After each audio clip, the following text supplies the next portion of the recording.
Meet the editors. SITക്ക് നിർണായകമോ എന്നതാണ് ചോദ്യം.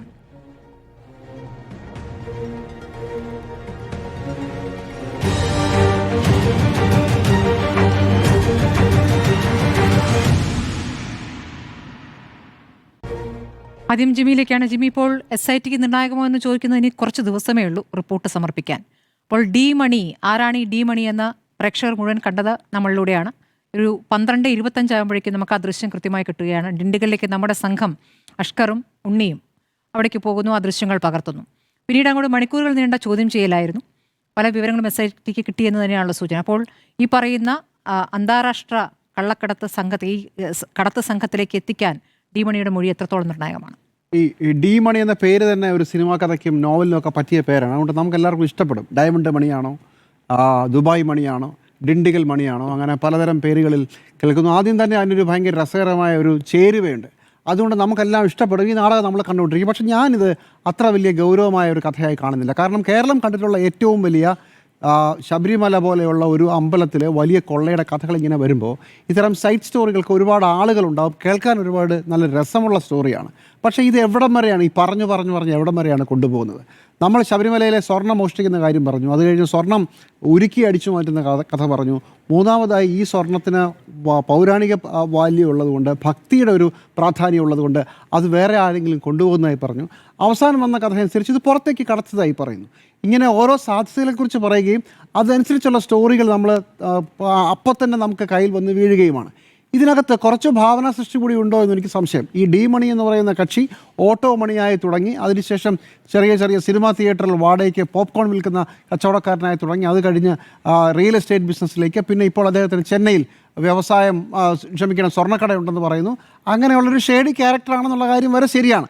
പക്ഷേ നമ്മൾ ഈ പറയുന്ന നമ്മുടെ ഭാവനയ്ക്കനുസരിച്ച് ശബരിമലയിലെ സ്വർണം വിദേശത്തേക്ക് കടത്തുന്ന വളരെ വലിയ ജുവലറി കള്ളന്മാരുടെ അങ്ങനെ ഒരു വലിയ സ്റ്റോറിക്ക് സ്കോപ്പ് ഉണ്ടോ എന്നുള്ള കാര്യത്തിൽ എനിക്ക് ബലമായ സംശയമുണ്ട്. കാരണം അന്വേഷണം നേരത്തെ സ്മൃതി പറഞ്ഞതുപോലെ അവസാന ഘട്ടത്തിലേക്ക് എത്തുമ്പോൾ ഒരുപാട് പുതിയ വിവരങ്ങൾ വന്ന് ചാടുകയാണ്. സ്പെഷ്യൽ ഇൻവെസ്റ്റിഗേഷൻ ടീമിനും അതിന് രാഷ്ട്രീയ പ്രാധാന്യം ഉള്ളതുകൊണ്ട് ഇത് അങ്ങോട്ടും ഇത് ഒരു സാധനം പോലും വിടാൻ പറ്റാതെയും വരും. ശബരിമലയിൽ പഞ്ചലോക വിഗ്രഹം വേറെ ഇല്ല. ശബരിമലയിലുള്ള ഒരേ ഒരു പഞ്ചലോക വിഗ്രഹമാണ്. അപ്പോൾ പിന്നെ ഇത് ഏത് പഞ്ചലോക വിഗ്രഹം അടിച്ചുകൊണ്ട് പോയ കാര്യമാണ് പറഞ്ഞത്? ആദ്യം പറഞ്ഞു വിഗ്രഹങ്ങൾ അടിച്ചുകൊണ്ട് പോയതാണെന്ന് പറയുന്നു. പിന്നെ വ്യവസായി പറയുന്നു, അത് രമേശ് ചന്ദ്രയുടെ മൊഴിയാണ്. പിന്നെ വ്യവസായി പറയുന്നു ഇത് പഞ്ചലോഹ വിഗ്രഹങ്ങളാണെന്ന് പറയുന്നു. ആ പഞ്ചലോഹ വിഗ്രഹം നോക്കുമ്പോൾ ശബരിമല അങ്ങനെയില്ല. അപ്പോൾ പറഞ്ഞു ഇനിയിപ്പം ശബരിമലയുടെ അണിയറയ്ക്കകത്തുള്ള, ശബരിമലയിലെ ആരെങ്കിലുമൊക്കെ സംഭാവന കൊടുത്ത ശബരിമലയ്ക്കകത്തുള്ള ഭണ്ഡാരത്തിനകത്തുള്ള എന്തെങ്കിലുമൊക്കെ ആയിരിക്കാമെന്ന് പറയുന്നു. അതിന് കണക്കുണ്ടോ? ചിലപ്പോൾ കണക്കില്ലാതെ പറ്റിച്ചതായിരിക്കാമെന്ന് പറയുന്നു. അങ്ങനെ നമ്മൾ ചെരുപ്പിനനുസരിച്ച് കാല് വെട്ടുകയാണോ എന്നുവരെ എനിക്ക് സംശയമുണ്ട്. ശബരിമലയിലെല്ലാം കുഴപ്പമാണ്, ആയിക്കോട്ടെ. പക്ഷേ ഏത് കഥയും അതുകൊണ്ട് തന്നെ ശബരിമലയ്ക്കകത്ത് ഫിറ്റിനാവും. നിങ്ങൾ ഏത് സ്റ്റോറി വേണമെങ്കിലും എടുത്തോളൂ. അപ്പോൾ കൊലപാതകം വരെ ഇപ്പോൾ ഇതിനിടയ്ക്ക് പറഞ്ഞു പോകുന്നുണ്ട്. ഇത് പറഞ്ഞ് എവിടം വരെയാണ് പോവുക എന്ന് ചോദിച്ചാൽ നമ്മുടെ മുൻ അനുഭവങ്ങൾ കൂടി പറഞ്ഞ് ഞാനിതിനകത്ത് ഒരു അപകടം കൂടി പറയാം. മുമ്പ് ബിരിയാണി ചെമ്പിൽ സ്വർണം കടത്തി എന്ന് പറഞ്ഞൊരു കഥയുണ്ടായിരുന്നു. ഖുറാൻ്റെ പേരിൽ സ്വർണം വന്നു എന്ന് പറഞ്ഞൊരു കഥയുണ്ടായിരുന്നു. അത് പൊളിഞ്ഞുപോയി. അത് പൊളിഞ്ഞപ്പോൾ സംഭവിച്ചെന്താണെന്ന് ചോദിച്ചാൽ അറിയാമല്ലോ, മുഖ്യമന്ത്രിക്കെതിരെയും മുഖ്യമന്ത്രിയുടെ കഴിഞ്ഞ സർക്കാരിൻ്റെ കാലത്തെ മന്ത്രിക്കെതിരെയും ഒക്കെയായിരുന്നു. അവസാനം ലൈഫ് മിഷൻ പദ്ധതിയുടെ ഫ്ലാറ്റിനെ കുറിച്ചുള്ള അഴിമതി, അതിനകത്ത് പുറത്തുനിന്ന് വരുന്ന പണം ആർക്ക് കൊടുക്കണമെന്ന് തീരുമാനിക്കുന്ന ഒരു സിൻഡിക്കേറ്റ് പ്രവർത്തിക്കുന്നു. ആ സിൻഡിക്കേറ്റിലെ ഒരു സ്ത്രീക്ക് മുഖ്യമന്ത്രിയുടെ ഓഫീസിലൊരു പ്രധാനപ്പെട്ട ആളുമായി ബന്ധം. ഈ കഥയെല്ലാം അവസാനം ഇപ്പോൾ ചർച്ച വന്നാൽ പറയും അതാ ബിരിയാണി ചെമ്പ് ഒന്നെന്ന് പറഞ്ഞ കള്ളമല്ലേ എന്ന് പറഞ്ഞ് ആ കഥ അവസാനിക്കുകയാണ്. പക്ഷേ അത് രാഷ്ട്രീയ ആരോപണമായിരുന്നല്ലോ ഇത്. പക്ഷേ പ്രശ്നം ഇത് എവിടം വരെ പോകുമെന്നുള്ളതാണ്. നിങ്ങൾ ഓരോ കാലത്ത് ഓരോരോ കഥകൾ കയറ്റി വെച്ച് അവസാനം ഇങ്ങനത്തെ ഭാവന വിലസുന്ന കഥകൾ പൊളിയുമ്പോൾ ഈ കഥകൾ മൊത്തം പൊളിയുന്ന ഒരനുഭവമാണ് പറഞ്ഞത്. ഞാൻ വേറൊരു പഴയ അനുഭവം പറയാം. ISRO ചാരക്കേസിൽ കിടപ്പറയിൽ പുളയ്ക്കുന്ന ടൂണമീനെന്നും വിദേശത്ത് നിന്ന് ഇപ്പോൾ നമ്പിനാരായണൻ രക്ഷിക്കാനായി വിമാനങ്ങൾ വന്ന് എടുക്കുമെന്ന് പറഞ്ഞ് നമ്പിനാരായണൻ വലിയ സുരക്ഷ ഒരുക്കുകയാണെന്ന് പറഞ്ഞ് ഇവിടെ പത്രങ്ങൾ എഴുതി പിടിപ്പിച്ചു. അവസാനം ഈ സ്റ്റോറി വേറെ ഏതോ വഴിക്കുമ്പോൾ ഇപ്പോഴും നമ്മുടെയൊക്കെ ഓർമ്മയിലുള്ളത് മാധ്യമങ്ങൾ മെനഞ്ഞ കള്ളക്കഥ മാത്രമാണ്. ഞാനിപ്പോഴും വിചാരിക്കുന്നത് ISRO ചാരക്കേസിൽ മാധ്യമങ്ങൾ ചർച്ച ചെയ്യേണ്ട പ്രധാനപ്പെട്ട പല വിഷയങ്ങളും ചർച്ച ചെയ്യപ്പെട്ടിട്ടില്ല എന്നുള്ളതാണ്. അതല്ലെങ്കിൽ വേറൊരു കഥ കൂടെ പറയാം. കഴിഞ്ഞ സർക്കാരിൻ്റെ കാലത്ത്, ഉമ്മൻചാണ്ടി സർക്കാരിൻ്റെ കാലത്ത് ഒന്നും അല്ലാത്ത ഒരു ചിത്രം മുഖ്യമന്ത്രിയും പിന്നീട് സോളാർ കേസിൽ ആരോപണ വിധേയയായ അവർ പിന്നെ തനിക്കെതിരെ ലൈംഗിക പീഡനം എന്ന ആരോപണം ഉന്നയിച്ച ഒരു സ്ത്രീയുമായി ചേർന്ന ഒരു ചിത്രം വന്നു. അവസാനം ആ ഫോട്ടോയെ വെച്ചിട്ടായിരുന്നു നാട്ടിൽ മുഴുവൻ കഥ. അവസാനം എന്തായി? ഒന്നും തെളിയിക്കപ്പെട്ടില്ല. ഞാനിപ്പോഴും വിചാരിക്കുന്നത് സോളാർ കേസ് അങ്ങനെ പൂർണ്ണമായും എഴുതി തള്ളേണ്ട ഒരു കേസല്ലെന്നാണ്. പക്ഷേ നിങ്ങൾ ചില കഥകളെ ഒരുപാട് മുന്നോട്ടേക്ക് വലിച്ചുകൊണ്ട് പോകുമ്പോൾ ആ കഥ മൊത്തം പൊളിയുന്ന ഒരവസ്ഥ ഉണ്ടാകാൻ സാധ്യതയുണ്ട്. അല്ലെങ്കിൽ തന്നെ അഴിമതി ആരോപണങ്ങളും ഇത്തരം കഥകളും ഒരു കാലത്തും കേരളത്തിൽ തെളിയിക്കപ്പെട്ടിട്ടില്ല.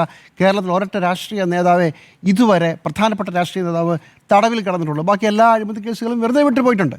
അപ്പോൾ ഭാവന ഒരുപാട് വിടരുമ്പോൾ ഒന്ന് ശ്രദ്ധിക്കുക. ചിലപ്പോൾ ഇത് വേറെ എന്തൊക്കെയോ കഥകളാവാം. അല്ലെങ്കിൽ ഡി മണി എന്ന് പറയുന്ന ആൾക്കെതിരായ ആരോപണവും ഈ പറയുന്ന പഞ്ചലോഹ വിഗ്രഹവും മോഷണവുമൊക്കെ ശബരിമലയുമായി ബന്ധമില്ലാത്ത വേറെ എന്തെങ്കിലും ആയിരിക്കാം. അത് ഏതുമാവാം. അതുകൊണ്ട് വല്ലാത്ത ഇതിനകത്ത് എന്തൊക്കെയോ വലിയ നമ്മൾ സിനിമാ കഥ പോലെ സംഭവിക്കാൻ പോകുന്നു ശബരിമലയിൽ എന്ന് വിശ്വസിക്കേണ്ട. ഇതെല്ലാം രാഷ്ട്രീയ ആരോപണങ്ങളുടെ ഭാഗമായിട്ടും മാധ്യമങ്ങൾക്ക് വേണ്ട കഥയുമായിട്ടുമൊക്കെ കൂടിച്ചേർന്ന് വല്ലാതെ ശരിക്കുള്ള കഥയേക്കാൾ നിറം പിടിച്ച കഥകളായി ഇത് വളരാനുള്ള സാധ്യതയുണ്ട്. അങ്ങനെ അല്ലാതിരിക്കട്ടെ. പക്ഷേ എൻ്റെ അനുഭവത്തിൽ ഇതിനു മുമ്പ് ഞാനീ പറഞ്ഞ 3 സംഭവങ്ങൾ, അത് ISRO ചാരക്കേസ് മുതൽ സോളാർ കേസ് മുതൽ ലൈഫ് മിഷൻ പദ്ധതിയുടെ വീട് മുതൽ ഇങ്ങനെ നിറം പിടിപ്പിച്ച കഥകളുടെ പേരിലാണ് ആ കഥകളെല്ലാം അവസാനം കുഴിച്ചു മൂടപ്പെട്ടത്. അതുകൊണ്ട് ഇതിൽ ഡി മണിയുടെ കയ്യിൽ നിന്നൊന്നും കിട്ടിയില്ല, അതുകൊണ്ട് ശബരിമല ഈ കേസ് മുഴുവൻ കള്ളമായിരുന്നു എന്നൊരു നറേറ്റീവ് നിങ്ങൾ പ്രതീക്ഷിച്ചോളൂ. അത് മിക്കവാറും ഉണ്ടാകാൻ സാധ്യതയുണ്ട് ഈ അന്വേഷണം പൊളിഞ്ഞു പോയാൽ. അതാണ് ഞാൻ പറയുന്നത്. അതോടൊപ്പം ഇപ്പോൾ രാഷ്ട്രീയ പാർട്ടികൾ നടത്തിക്കൊണ്ടിരിക്കുന്ന 2 പ്രധാനപ്പെട്ട പ്രത്യാരോപണങ്ങൾ കൂടി പറയാം. എങ്ങനെയാണ് രാഷ്ട്രീയ പാർട്ടികൾ ഈ വിഷയത്തെ ശരിക്കുള്ള അന്വേഷണത്തിലുള്ള കാര്യങ്ങൾ വഴിതിരിച്ചുകൊണ്ട് പോകുന്നത് എന്നതിൻ്റെ ഉദാഹരണമാണ്. അതിലൊന്ന്, മുഖ്യമന്ത്രി പിണറായി വിജയനും ശബരിമലയിലെ കേസിലെ പ്രതിയായ പോറ്റിയും തമ്മിൽ തിരുവനന്തപുരത്തെ സെക്രട്ടേറിയറ്റിൻ്റെ മുഖ്യമന്ത്രിയുടെ ഓഫീസിൻ്റെ താഴെ ഒരു വണ്ടി ഫ്ലാഗ് ഓഫ് ചെയ്യുന്നതിലെ ദൃശ്യമാണ്. ആ ദൃശ്യത്തിൽ മുഖ്യമന്ത്രിയും ഇദ്ദേഹവും തമ്മിൽ നോക്കി സുഖമല്ലേ എന്ന് പറഞ്ഞ് ചിരിച്ചു എന്ന് പറഞ്ഞൊരു വ്യാജ ചിത്രം പ്രചരിച്ചു എന്നാണ് പറയുന്നത്. എന്തായാലും അതാണ് എടുത്ത് പൊക്കിക്കൊണ്ട് നിൽക്കുന്നത്. അതേസമയം ഈ ചടങ്ങ് ആരുടെയായിരുന്നു? ഈ ചടങ്ങ് ഭീമ ജ്വല്ലറിയുമായി ബന്ധപ്പെട്ട ഒരു ചടങ്ങായിരുന്നു. എന്താ ഭീമ ജ്വല്ലറിയെ കുറിച്ച് ആരും പേര് പറയുന്നില്ലല്ലോ. മുഖ്യമന്ത്രി അങ്ങനെ ഒരുപാട് പേരെ കാണുമെന്നേ. മുഖ്യമന്ത്രിയുടെ മുമ്പിൽ ചിലപ്പം അത് ഫേക്ക് വീഡിയോ അല്ല, ശരിക്കുള്ള വീഡിയോ ആണെന്ന് തന്നെ ഇരിക്കട്ടെ. മുഖ്യമന്ത്രിക്ക് ഒരു ചടങ്ങിൽ ക്ഷണിക്കുന്നു, ഒരു പ്രധാനപ്പെട്ട ജ്വല്ലറി ഉടമകളാണ്, ഇത് ഭീമ ജ്വല്ലറി. അത് ഒഫീഷ്യലി റിലീസ് ചെയ്ത് കഴിഞ്ഞല്ലോ, ഇനിയും അതിലെന്താണ് വിശ്വാസം? ഞാൻ പറഞ്ഞു തരട്ടെ, അതിലെന്താ പ്രശ്നം എന്ന് ചോദിച്ചു. അതിലെന്താ പ്രശ്നം എന്നുള്ളതാണ് എൻ്റെ ചോദ്യം. മുഖ്യമന്ത്രി ഇനിയിപ്പോൾ ഫേക്ക് വീഡിയോ അല്ല, ശരിക്കുള്ള വീഡിയോ ആണെന്ന് തന്നെ വിചാരിച്ചോളൂ. അതിലെന്താണ് കുഴപ്പം എന്നുള്ളതാണ് എൻ്റെ ചോദ്യം. മുഖ്യമന്ത്രിയെ ഒരു ചടങ്ങിന് ക്ഷണിക്കുന്നു, ആ ചടങ്ങിൽ ഒരാൾ നിൽക്കുന്നു, അയാൾ താക്കോൽ ദാനത്തിലെ പ്രധാനപ്പെട്ട ആളാണ്, മുഖ്യമന്ത്രി നോക്കി ചിരിക്കുന്നു, മുഖ്യമന്ത്രി ചിരിച്ചിട്ടുണ്ടാവാം. ഒന്ന്, അതിലെന്താ പ്രശ്നം എന്നുള്ളതാണ് സൂചന എൻ്റെ ചോദ്യം. അതിൽ തർക്കമുണ്ടോ? അല്ല, ആ ദൃശ്യം ശരിയാണെന്ന് തന്നെ ഇരിക്കട്ടെ എന്ന് പറഞ്ഞതിലാണ് എനിക്ക് തർക്കം. അത് ശരിയാണ്, അത് ഒറിജിനൽ ദൃശ്യവുമാണ്, ഒഫീഷ്യലി PRD റിലീസ് ചെയ്തതാണ്. അതല്ല പറഞ്ഞ ഒരു താടിക്ക് പിടിച്ച് തിരിക്കുന്ന 2-3 സാധനങ്ങൾ താടിക്ക് പിടിക്കുന്നത് ശരിക്കുള്ള ദൃശ്യമല്ല, അത് ഫേക്കാണ്. അറിയാം, ആ ഫേക്ക് അതിന് താടിക്ക് പിടിച്ചാൽ തന്നെ ഒരു പൊതു ചടങ്ങിൽ അങ്ങനെയാണെന്ന്. അതിനെന്താ കുഴപ്പം? നമ്മുടെയൊക്കെ ഭാവന വിടരുന്നുണ്ട്. അല്ല, ഒന്നാമത്തെ കാര്യം ഇയാൾ എല്ലാവരിലേക്കും എത്തുന്നു, എല്ലാവരുടെ സ്വാധീനത്തിലും എത്തുന്നു എന്നുള്ളതാണുള്ള പ്രധാന കാര്യം. എല്ലാ രാഷ്ട്രീയ നേതാക്കളുമായി നല്ല ബന്ധം സ്ഥാപിക്കുകയാണ്. ഞാനൊരു ചെറിയ കഥ പറയാം. ശബരിമലയിലെ പ്രധാനപ്പെട്ട ആളുകളുടെ കയ്യിലൊക്കെ ഈ പറയുന്ന സ്വർണ്ണക്കൊള്ളയും ബന്ധപ്പെട്ട ആളുകളെ, സിനിമാക്കാരുടെ കയ്യിലും രാഷ്ട്രീയക്കാരുടെ കയ്യിലും മാധ്യമപ്രവർത്തകരുടെ കയ്യിൽ വരെ ഈ പോറ്റിയുടെ ഫോൺ നമ്പർ ഉണ്ടായിരുന്നു. നിങ്ങൾക്ക് അറിയോ? വിളിച്ചാൽ കൃത്യമായി ശബരിമലയിൽ തൊഴാനുള്ള സൗകര്യം ഒരുക്കി തരുന്ന പോറ്റി. അങ്ങനെ എത്രയോ മാധ്യമപ്രവർത്തകരുമായി ചേർന്നുള്ള ഫോട്ടോ ഉണ്ടെന്നറിയാമോ? എത്ര പേർക്ക് പോറ്റിയുടെ അടുത്ത ബന്ധമുണ്ടെന്നറിയാമോ? അങ്ങനെയാണ് ഈ പ്രധാനപ്പെട്ട ആരാധനാലയങ്ങളിലും സർക്കാർ സംവിധാനങ്ങളിലും സ്വാധീനമുള്ള ആളുകൾ അങ്ങനെയുള്ള ബന്ധമുണ്ടാക്കും. അതിൻ്റെ ഭാഗമായിട്ടാണ്, മുഖ്യമന്ത്രിയായിട്ടല്ല. നിങ്ങൾ അങ്ങനെയാണെങ്കിൽ ഭീമ ജ്വല്ലറി പോലെ പറഞ്ഞു കൊടുക്കണം. അത് പറയൂലല്ലോ, അതുകൂടെ ചേർത്ത് പറയൂ. അങ്ങനെ അതിനുണ്ടാകും. അത് വളരെ സ്വാഭാവികമാണെന്നാണ് ഞാൻ പറഞ്ഞത്. അതിന് ഭീമ ജ്വല്ലറി കുറ്റം പറയേണ്ട, നിങ്ങൾ മുഖ്യമന്ത്രി കുറ്റം പറഞ്ഞ് കുറ്റം പറഞ്ഞ് തുടങ്ങണമെങ്കിൽ നിങ്ങളുടെ ഓർഡർ മാറിപ്പോയി. അതുപോലെ തന്നെയാണ് സോണിയാഗാന്ധിയെ കാണാൻ ഇയാൾ പോയി. CPM-കാർ പറഞ്ഞ് അവസാനം കയ്യിൽ കെട്ടിക്കൊടുക്കുന്ന ചരടിനകത്ത് സ്വർണ്ണം ഉണ്ടെന്ന് വരെ പറഞ്ഞു. ഈ സോണിയാഗാന്ധിയെ കാണാൻ ഇങ്ങനെ സ്വാധീനമുള്ള ഒരാൾ പോയി, ശരി, വളരെ വളരെ സ്വാധീനമുള്ള ആളാണ്. ശബരിമലയിൽ 2009 മുതൽ വലിയ സന്നാഹങ്ങളുള്ള ആളാണ്. പോയാൽ അങ്ങനെയുള്ള ആളാണെന്ന് പറഞ്ഞാൽ ചിലപ്പോൾ ആരാധനാലയങ്ങളിലെ ഇത്തരം ആളുകൾക്ക് വലിയ ആക്സസ് ഉണ്ട്. അങ്ങനെയുള്ള ആളുകൾക്ക് സോണിയാഗാന്ധിയെ കാണാൻ പറ്റിയാൽ അതുകൊണ്ട് കൊള്ളയ്ക്കകത്ത് അവർക്ക് പങ്കുണ്ടെന്നാണ്. മുഖ്യമന്ത്രിക്കെതിരെ ഉയർന്ന ആരോപണവും സോണിയാഗാന്ധിക്കെതിരെ ഉയർന്ന ആരോപണത്തിനും ഒരു കടലാസിൻ്റെ വില പോലുമില്ല, അൺലെസ് പ്രൂവൺ അതർവൈസ് എന്നുള്ളതാണ് എൻ്റെ വാദം. നമുക്ക് ഈ ആവശ്യമില്ലാത്ത കഥകൾ ഇങ്ങനെ പക്ഷേ ഇത് രണ്ടും equate ചെയ്യാൻ പറ്റില്ലല്ലോ ജിമ്മി സാർ. ഇത് രണ്ടും തമ്മിൽ തുലനം ചെയ്യാൻ പറ്റില്ല. കാരണം മുഖ്യമന്ത്രി ഒരു പൊതുപരിപാടിക്കിടയിലാണ് ഈ ഉണ്ണികൃഷ്ണൻ പോറ്റിയുമായിട്ട് നിൽക്കുന്ന ദൃശ്യങ്ങൾ വരുന്നത്. മറ്റേത് സോണിയാഗാന്ധിയെ ഡൽഹിയിലെ സോണിയാഗാന്ധിയുടെ വസതിയിൽ പോയി അപ്പോയിന്റ്മെന്റ് എടുത്ത് കണ്ടിരിക്കുന്നതാണ്. അവിടെ കൂടെ നിൽക്കുന്നത് ഈ റോദ്ദം ചില്ലറയിലെ ഗോവർദ്ധനാണ്. അപ്പോൾ ഈ ഗോവർദ്ധനും ഉണ്ണികൃഷ്ണൻ പോറ്റിയും അടൂർ പ്രകാശും ആന്റോ ആന്റണിയും അടക്കം അങ്ങനെ ഈ കോൺഗ്രസിന്റെ നേതാക്കൾ എല്ലാവരും ഉൾപ്പെടുന്ന ഒരു കൂടിക്കാഴ്ച അവിടെ നടക്കണമെന്നുണ്ടെങ്കിൽ അത് അപ്പോയിന്റ്മെന്റ് എടുത്താണ്. പക്ഷേ മുഖ്യമന്ത്രിയുടെ കാര്യത്തിൽ അങ്ങനെ അപ്പോയിന്റ്മെന്റ് എടുത്തുള്ള ഒരു കൂടിക്കാഴ്ചയിലെ ചിത്രമല്ല, രണ്ടും രണ്ടാണ്. ഒന്നാമത്തെ കാര്യം വിശ്വാസവുമായി ബന്ധപ്പെട്ട കാര്യമാണ്. ഇങ്ങനെ പലർക്കും പലരെയും കാണാൻ പറ്റും. സോണിയാഗാന്ധിയെ കണ്ടതുകൊണ്ട് സോണിയാഗാന്ധി ഈ പറഞ്ഞ സ്വർണ്ണക്കൊള്ള നടത്തിയെന്നാണ് പറയുന്നത്. അങ്ങനെ ഒരു ആരോപണവും ഇല്ല. ഇപ്പോൾ എന്താണ് ഇവിടെ ഇപ്പുറത്ത് CPM-ന്റെ ഒരു ജില്ലാ കമ്മിറ്റി അംഗം ജയിലിൽ കിടക്കുന്നു എന്നിടത്ത് അതിൽ നിന്നും ശ്രദ്ധ തിരിക്കാൻ മുഖ്യമന്ത്രിക്കെതിരെ എന്നൊരു ആയുധം ഉപയോഗിക്കുകയും ഇപ്പുറത്ത് രാഷ്ട്രീയ ആരോപണങ്ങളിലേക്ക് കടക്കുകയും ചെയ്യും. യഥാർത്ഥ വിഷയത്തിൽ നിന്നും ശ്രദ്ധ തിരിക്കാനാണ് ഈ ഫോട്ടോ യുദ്ധം എന്നുള്ളതാണ് എനിക്ക് തോന്നുന്നത്. എൻ്റെ ഞാൻ അതിലേക്കാണ് വരുന്നത്. സുജയ പറഞ്ഞതുപോലെ അപ്പോയിന്റ്മെന്റ് എടുത്തു എന്ന് വിചാരിക്കുക. അതായത് വിചാരിക്കുകയല്ല, എടുത്തു കണ്ടു. അതല്ല, മുഖ്യമന്ത്രിയുടെ കാര്യത്തിൽ ഒരു പ്രധാനപ്പെട്ട ചടങ്ങിൽ ഇങ്ങനെയൊക്കെ വണ്ടിയൊക്കെ കൊടുക്കാൻ പറ്റുന്ന, തൊട്ടടുത്ത് നിൽക്കാൻ പറ്റുന്ന, മുഖ്യമന്ത്രിക്ക് താക്കോൽ കൊടുക്കാൻ പറ്റുന്ന ഒരാൾക്ക് മുഖ്യമന്ത്രി ഓഫീസിൽ അപ്പോയിന്റ്മെന്റിനാണോ പാട്? ആരൊക്കെ എടുത്തു കൊടുക്കും? നമുക്കറിയാം, നമ്മൾ മാധ്യമപ്രവർത്തകരല്ലേ. ഒരു അപ്പോയിന്റ്മെന്റിന് ഒരു പാടുമില്ല. കേരളത്തിൻ്റെ ഒരു മുഖ്യമന്ത്രിയെ കാണാൻ ഇങ്ങനെ ഇവിടം വരെ എത്താമെങ്കിൽ ആ തൊട്ട് മുകളിലത്തെ കെട്ടിടത്തിലേക്ക് മുഖ്യമന്ത്രി കയറി പോകുമ്പോൾ കൂടെ പോകാം. സോണിയാഗാന്ധിയെ എളുപ്പമല്ലെന്നാണ് ശശി തരൂർ പറഞ്ഞുള്ള അറിവ്. എനിക്കറിയില്ല. സോണിയാഗാന്ധിയെയും കാണാൻ പറ്റും. ശബരിമല പോലെയുള്ള ആരാധനാലയങ്ങളിലെ പ്രധാനപ്പെട്ട ആളുകൾ, തരൂർ കാണാൻ പറ്റുന്നുണ്ടാവില്ല, അത് വേറെ വിഷയം. കാണാൻ പറ്റുന്നുണ്ടാവില്ല. അങ്ങനെയൊക്കെ പറ്റും. അത് വളരെ സ്വാഭാവികമാണ്. നമ്മുടെ പ്രശ്നം, നമ്മൾ ഇതിനെ മണിയെ പിടിക്കുന്ന പോലെയാണ്. നിങ്ങൾ ഉടനെ നേരെ ഇതിനെ സ്വർണ്ണക്കൊള്ളയുമായിട്ട് നേരെ മുഖ്യമന്ത്രി ഉടനെ അതിനെ സ്വർണ്ണക്കൊള്ളയിലേക്ക് കൊളുത്തിയിടരുത്.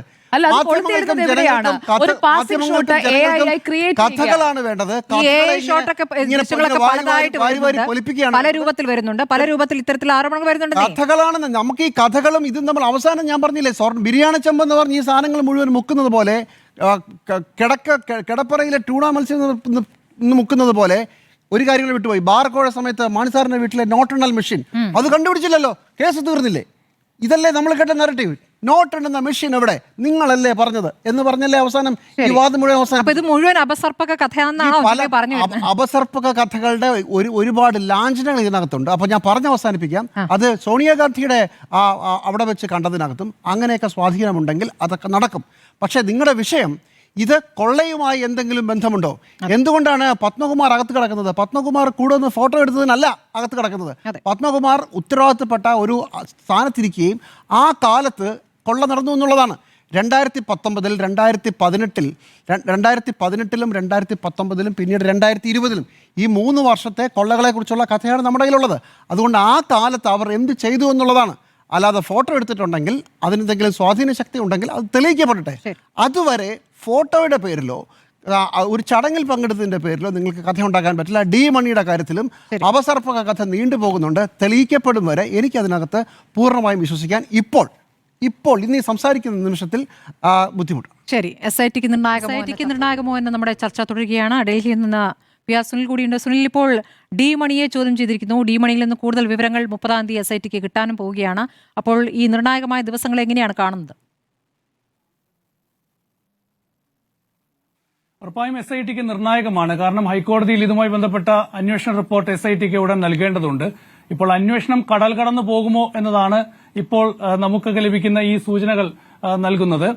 ഏതായാലും ഈ സുഭാഷ് കപൂറിനെ പോലുള്ള വലിയ അന്താരാഷ്ട്ര കുറ്റവാളികളുമായി ഈ മണിക്കൊക്കെ ബന്ധമുണ്ടോ എന്നുള്ള ജിബി പറഞ്ഞതുപോലെയുള്ള ഒരുപാട് കഥകൾ ഇപ്പോൾ പുറത്തു വരുന്നുണ്ട്. ഈ സുഭാഷ് കപൂർ എന്ന് പറയുന്ന ആളുടെ കഥ വളരെ രസകരമാണ്. അമേരിക്കൻ പൗരനാണ് അദ്ദേഹം. അമേരിക്കയിൽ തന്നെ അദ്ദേഹത്തിനെതിരെ ഒരുപാട് കേസുകളുണ്ട്. ഇപ്പോൾ തമിഴ്നാട്ടിലെ ജയിലിൽ കിടക്കുകയാണ്. ഈ തമിഴ്നാട്ടിലെ ഏതാണ്ട് എല്ലാ ക്ഷേത്രങ്ങളിലെയും വിഗ്രഹങ്ങൾ പഞ്ചലോക വിഗ്രഹങ്ങൾ അദ്ദേഹം കടൽ കടത്തി എന്നാണ് ഈ വരുന്ന റിപ്പോർട്ടുകൾ. ഏതാണ്ട് 800 കോടി രൂപയോളം വിലമതിക്കുന്ന പഞ്ചലോക വിഗ്രഹങ്ങൾ ഇയാൾ കടൽ കടത്തി എന്ന് പറയുന്നു.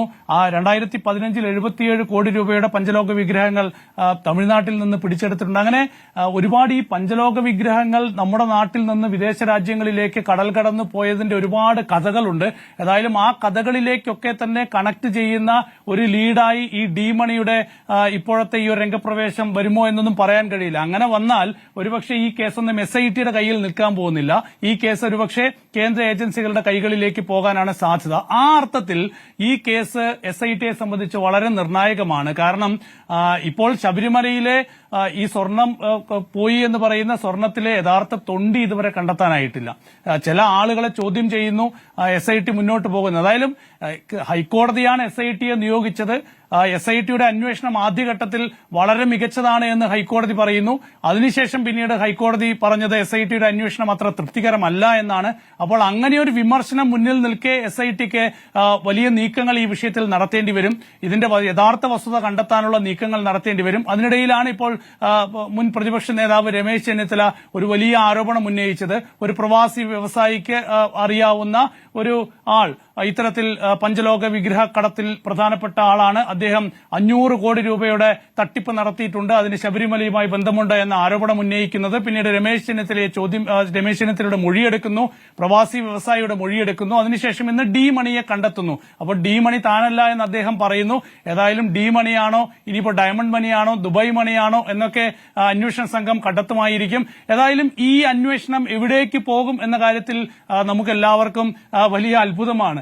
കാരണം ശബരിമല അന്വേഷണം യഥാർത്ഥ പ്രതികളിലേക്ക് എത്താൻ പോകുമോ, അതോ ഇനി വലിയ സ്രാവുകൾ, വൻമീനുകൾ ഇനിയും ഇതിന് പിന്നിലുണ്ടോ എന്നൊക്കെ കണ്ടെത്തേണ്ടിയിരിക്കുന്നു. പക്ഷേ ഇവിടെ നടക്കുന്നത്, യഥാർത്ഥത്തിൽ ഇപ്പോൾ നടക്കുന്നത് എന്താണ്? വലിയൊരു പൊളിറ്റിക്കൽ ഫൈറ്റാണ് ഈ വിഷയത്തിൽ നടക്കുന്നത്. കാരണം തദ്ദേശ തെരഞ്ഞെടുപ്പ് കഴിഞ്ഞപ്പോൾ പ്രതിപക്ഷ പാർട്ടികൾക്ക് മനസ്സിലായി, കേരളത്തിലെ പ്രതിപക്ഷ പാർട്ടികൾക്ക് മനസ്സിലായി, അത് കോൺഗ്രസ് ആണെങ്കിലും BJPക്കാണെങ്കിലും മനസ്സിലായി, ശബരിമല നല്ല ഒരു രാഷ്ട്രീയ വിഷയമാണ്. അത് കൂടുതൽ കത്തിക്കുക, അതിന്റെ ഭാഗമായി തന്നെ ഉള്ള പുതിയ ആരോപണങ്ങൾ ഉന്നയിക്കുന്നു. ഇപ്പോൾ ഫോട്ടോകൾ വരുന്നു. അപ്പോൾ സോണിയാഗാന്ധിന്റെ ഫോട്ടോ അപ്പുറത്ത് വരുന്നു, സോണിയാഗാന്ധിയെ ഈ പോറ്റി കാണുന്ന ചിത്രങ്ങൾ വരുന്നു. ഒപ്പം പിണറായി വിജയനുമായി ബന്ധപ്പെട്ട് പോറ്റി നിൽക്കുന്ന AI ഫോട്ടോകൾ ക്രിയേറ്റ് ചെയ്ത് വലിയ പ്രചരണം നടക്കുന്നു. ഏതായാലും ഇത്തരം രാഷ്ട്രീയ ആരോപണങ്ങളും രാഷ്ട്രീയ അലക്കലുകളും ഒക്കെ തന്നെ ഒരു വഴിക്ക് നടക്കുന്നുണ്ട്.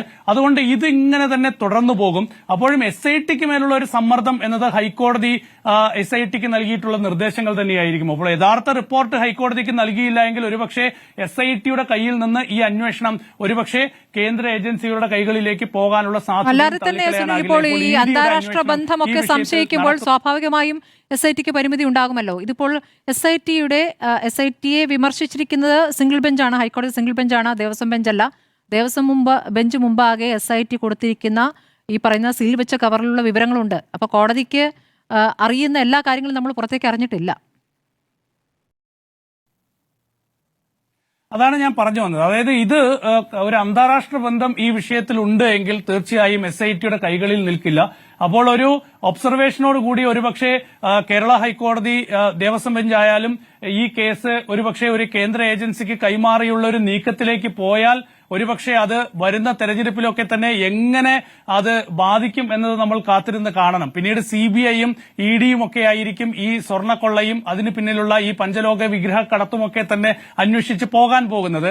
ഈ 500 കോടി മോട്ടിച്ചു എന്ന് മാത്രമല്ല, വേറൊരു 500 കോടി രൂപയുടെ പദ്ധതി ഇവർ ഇട്ടു എന്നുകൂടി രമേശ് ചെന്നിത്തല ആരോപിച്ചിട്ടുണ്ട്. അപ്പോൾ അങ്ങനെ ചില വലിയ നീക്കങ്ങൾ കൂടി കേരളത്തിലെ ക്ഷേത്രങ്ങൾ കേന്ദ്രീകരിച്ച് വലിയ തട്ടിപ്പ് നടത്താൻ ഇവരൊക്കെ തന്നെ ശ്രമിച്ചു എന്നൊക്കെയാണല്ലോ ഇപ്പോൾ ആരോപണം വരുന്നത്. പക്ഷെ ഇതൊക്കെ ഒരു ആരോപണം മാത്രമാണ്. ഇതൊക്കെ എത്രത്തോളം കണ്ടെത്താൻ SITക്കോ ഇനിയിപ്പോൾ വന്നാൽ ഒരുപക്ഷെ കോടതിയുടെ നിർദ്ദേശപ്രകാരം വരാൻ പോകുന്ന അല്ലെങ്കിൽ വരാൻ സാധ്യതയുള്ള കേന്ദ്ര ഏജൻസികൾക്ക് കഴിയുമോ എന്നതും കാത്തിരുന്ന് കാണണം. പക്ഷേ ഞാൻ മനസ്സിലാക്കുന്നത്, നോക്കൂ, കേരളത്തിലെ എന്തൊക്കെ ഒരുപാട് വിഷയങ്ങളുണ്ട് ചർച്ച ചെയ്യാനും രാഷ്ട്രീയമായി പരിഹരിക്കപ്പെടേണ്ടതുമായിട്ടുള്ള ഒരുപാട് വിഷയങ്ങളുണ്ട്. അത്തരം വിഷയങ്ങളിലേക്കൊന്നും തന്നെ പോകാതെ ഈ സ്വർണ്ണക്കൊള്ളയിൽ മാത്രം ഉടക്കി നിൽക്കുകയാണ് രാഷ്ട്രീയ ചർച്ചകളൊക്കെ തന്നെ. നോക്ക്, നമ്മുടെ തൊഴിലുറപ്പില്ലാതാക്കിയ VBG റാംജി ബില്ല് ലോക്സഭ പാസാക്കി.